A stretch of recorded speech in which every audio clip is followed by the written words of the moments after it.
আবু বকর রাদিয়াল্লাহু আনহুর খুসুসি আমল কয়জন জানেন? ফজরের নামাজ পড়ে তিনি দূরে কোথাও চলে যেতেন। উমর রাদিয়াল্লাহু আনহু একদিন ফলো করছেন, যায় কোথায় এই মানুষটা। ফলো করতে করতে করতে করতে দেখলেন দূরে একটা বৃদ্ধা মহিলার ঘর আছে, অনেক দূরে, কাম্পুঙ্গের মতো। তো সেই ঘরে তিনি প্রবেশ করলেন, কিছুক্ষণ পর বের হয়ে আসলেন। তিনি আবার জায়গাতে চলে গেলেন। উমর রাদিয়াল্লাহু আনহু কিন্তু ঘুরে ফিরে ফলো করছেন। তিনি যখন চলে গেলেন, উমর ইবনুল খাত্তাব ওই ঘরে ঢুকলেন। ঢুকে দেখলেন এক বৃদ্ধা মহিলা বসে আছে, চোখে দেখে না। তখন তিনি জিজ্ঞাসা করলেন যে, কে আপনি? পরিচয় দিলেন। কি সমস্যা আপনার? আমি চোখে দেখতে পারি না। এই যে ব্যক্তি একটু আগে আপনার ঘরে এসেছিল, সে কি করলো, কেন আসে প্রতিদিন? ইনভেস্টিগেট করছেন।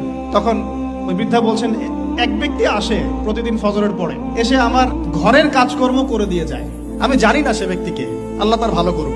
উমর রাদিয়াল্লাহু আনহু তখন চোখ দিয়ে দরদর করে পানি পড়তে লাগলো আর বলতে লাগলেন যে, হে মুসলিম জাহানের খলিফা, আপনি পরবর্তী খলিফাদের জন্য রাস্তা কতই না কঠিন করে দিলেন।